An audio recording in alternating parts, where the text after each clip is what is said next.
अगर आप इन दोनों की फोटो लेकर सहारा रेगिस्तान के बीच में जाते हैं और आपकी मुलाकात किसी एक इंसान से होता है और आप उससे पूछते हो कि क्या आप इन्हें जानते हो, 90% चांस है कि वो पहचान लेगा। लेकिन विराट कोहली या धोनी की एक फोटो लेके यूरोप के किसी भी देश में जाए और रैंडमली किसी इंसान से पूछे कि क्या आप उन्हें जानते हो, 90% चांस है कि वो उन्हें पहचान नहीं पाएगा। Who is this? Can't say I know. It's Virat Kohli. I'll remember that for next time. What do you think he does? He's a politician. He's a cricket player. Okay. Who is... ये video इसका सबूत है। Cricket की शुरुआत होने वाला England में भी विराट कोहली को बहुत सारे लोग नहीं जानते। क्रिकेट और फुटबॉल में यही डिफरेंस है। आज हम देखेंगे कि फुटबॉल और क्रिकेट में कितना बड़ा डिफरेंस है। यूनाइटेड किंगडम में शुरू क्रिकेट और फुटबॉल, ये दो खेल में से फुटबॉल दुनिया के हर देश में क्यों और कैसे फैल गया, जबकि क्रिकेट केवल कुछ ही देश में खेला जाता है। क्रिकेट शुरू हुआ था 16th सेंचुरी इंग्लैंड में, फिर मॉडर्न स्टाइल ऑफ क्रिकेट शुरू हुआ था 18th सेंचुरी में। In the middle of 19th century football का मॉडर्न स्टाइल शुरू हुआ उस क्रिकेट का बर्थ प्लेस ब्रिटेन में ही। क्रिकेट मूल रूप में ब्रिटिश कॉलोनियल देशों में ब्रिटिश सोल्जर्स के जरिए फैल गया, जैसे कि इंडिया, श्रीलंका, ऑस्ट्रेलिया, और इस तरह फुटबॉल ब्रिटेन से निकलकर फ्रांस, स्पेन, पुर्तगाल जैसे आसपास के देशों में भी खेलने लगा और यहाँ तक कि उनके कॉलोनियल तक फैल गया। अचानक ऐसा क्या हुआ जो क्रिकेट के बाद आया फुटबॉल का मॉडर्न वर्जन दुनिया भर में तेजी से फैल गया और आज का क्रिकेट से कहीं ज्यादा फेमस है। रीजन नंबर 1, फुटबॉल क्रिकेट से ज्यादा फेमस इसलिए है क्योंकि फुटबॉल कोई भी कहीं भी खेल सकता है। सोचो कि गाँव में फुटबॉल खेलने के लिए क्या जरूरत है, सिर्फ एक बॉल और गोल पोस्ट जूते से भी बनाया जा सकता है। बहुत जरूरी होने पर भी 3 बैम्बू कटकर बनाया जा सकता है। लेकिन अगर आप वहाँ क्रिकेट खेलना चाहते हो तो आपको 2 बैट, 1 बॉल और कम से कम 3 विकेट्स की जरूरत होगी। और अगर ये इंटरनेशनल में हो तो वहाँ क्रिकेट खेलने के लिए बहुत सारे इक्विपमेंट्स की जरूरत होती है। लेकिन फुटबॉल खेलने के लिए 6-7 इक्विपमेंट्स इनफ। इसलिए कई अफ्रीकन देश फुटबॉल तो खेल सकते हैं लेकिन क्रिकेट खेलने के लिए उतना पैसा खर्च नहीं कर सकते। Reason number 2,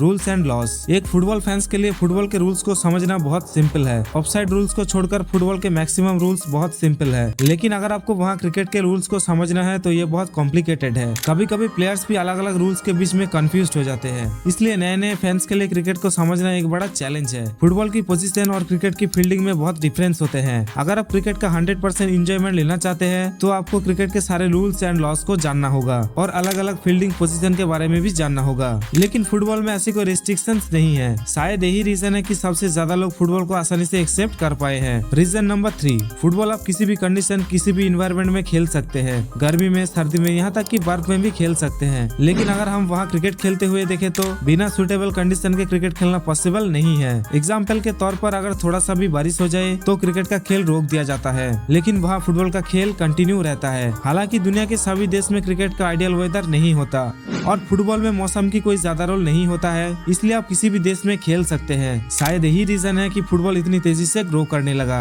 reason number 4, cricket match के दौरान हर ओवर के बाद टीवी पर एड्स आते रहते हैं जिससे फैंस का खेल देखने का लिंक डिस्ट्रॉय हो जाता है। लेकिन फुटबॉल में हाफ टाइम के बाद ब्रेक होता है। इसके अलावा खेल वैसे ही चलता रहता है। क्रिकेट की एक और बड़ी प्रॉब्लम यह है कि क्रिकेट एक लंबा खेल है। इस टाइम में हम सबको 20 ओवर के, 10 ओवर के मैचेस देखने को मिलता है। लेकिन 30 साल पहले तक क्रिकेट का सिर्फ 2 ही फॉर्मेट था, ओडीआई और टेस्ट। यानी एक वनडे मैच का नतीजा निकलने में 100 ओवर और उससे पहले 120 ओवर लग जाते थे। वहीं टेस्ट मैचों के मामले में ये 5 दिन का होता था। इवन क्रिकेट के सबसे मोस्ट पॉपुलर और सबसे छोटा फॉर्मेट T20, इसको खेलने में भी कम से कम 3 घंटे लगते हैं। वहाँ फुटबॉल सिर्फ 90 मिनट्स खेलने के बाद रिजल्ट देखने को मिल जाता है। यही रीजन है कि लोग बहुत बिजी होने के बावजूद फुटबॉल को अपने लाइफ में जगह दे पाए, लेकिन क्रिकेट को उस तरह टाइम नहीं दे सकते। और फुटबॉल में हर पल कुछ न कुछ होते रहते हैं। वहीं अगर हम क्रिकेट में बल्लेबाज को चौके और छक्के लगाते हुए देखे और गेंदबाज का विकेट्स लेने के अलावा और कोई इंजॉयबल मूवमेंट नहीं है। लास्ट के कुछ ओवर्स ही एक्साइटमेंट होते हैं, लेकिन ज्यादातर टाइम फुटबॉल मैचों के दौरान फुल एक्साइटमेंट से भरा रहता है। शायद इसलिए फुटबॉल एक पॉपुलर स्पोर्ट्स बन गया। रीजन नंबर 5, पूरी दुनिया में क्रिकेट पर सिर्फ कुछ ही देश मिलकर कंट्रोल करते हैं। इनमें से सिर्फ 3 देशों की क्रिकेट बोर्ड ही आईसीसी को कंट्रोल करता है। इंडिया के बीसीसीआई, इंग्लैंड के ईसीबी और ऑस्ट्रेलिया के ऑस्ट्रेलिया क्रिकेट बोर्ड। इन तीनों बोर्ड में से बीसीसीआई के पास सबसे ज्यादा पावर है। मूल रूप में ये 3 क्रिकेट बोर्ड पूरी दुनिया की क्रिकेट टीमों को कंट्रोल करता है। यहाँ तक कि आईसीसी सभी देशों को तीनों फॉर्मेट खेलने का परमिशन नहीं देता। सिर्फ 12 देश ही टेस्ट क्रिकेट को खेल सकते हैं और बाकी देश ओडीआई नहीं खेल सकते, लेकिन T20 खेल सकते हैं। है। आईसीसी उन देशों में बड़े बड़े टूर्नामेंट्स होस्ट करने की परमिशन देता है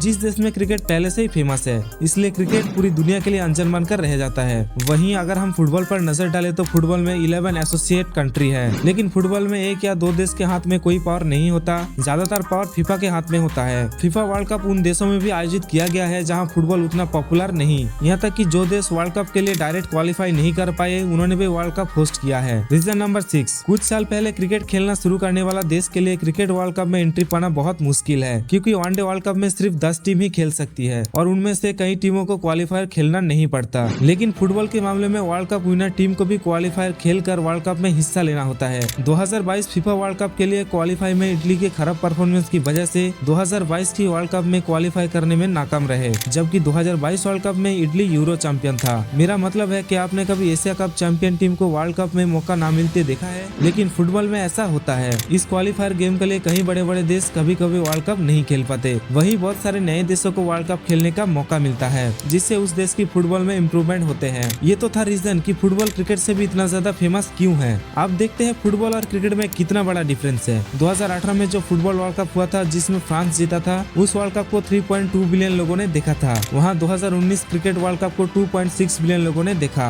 2020 के डेटा के मुताबिक फुटबॉल का मार्केट साइज 28.3 बिलियन $, जबकि 2022 के डेटा के मुताबिक क्रिकेट का मार्केट वैल्यू 6.5 बिलियन $। जब ब्राजीलियन स्ट्राइकर बार्सिलोना से PSG में गए थे, उन्हें पर ईयर 57.2 मिलियन यूरो दिया था, जो इंडियन करेंसी में लगभग 557 करोड़ 30 लाख। वहीं मिचेल स्टार्क क्रिकेट में एक साल में सबसे ज्यादा पैसे कमाने वाले खिलाड़ी है। मिचेल स्टार्क को इंडियन करेंसी में पर ईयर 24 करोड़ 75 लाख रुपए पे किया था। यानी फुटबॉल का सबसे महंगा प्लेयर एक साल में क्रिकेट के सबसे महंगा खिलाड़ी से 18 गुना ज्यादा कमाता है। अगर हम दुनिया के सबसे ज्यादा कमाई करने वाले क्रिकेट और फुटबॉल प्लेयर पर नजर डालें तो देखेंगे क्रिस्टियानो रोनाल्डो का नेटवर्थ सचिन तेंदुलकर की नेटवर्थ से 7.3 टाइम्स बिगर, रोनाल्डो का नेटवर्थ 1.2 बिलियन, सचिन तेंदुलकर का 165 बिलियन। आपका पसंदीदा खेल कौन सा है कमेंट करके जरूर बताइए। क्रिकेट रिलेटेड ऐसे ही वीडियोस देखने के लिए हमारे चैनल को सब्सक्राइब कर सकते हो। Thank you.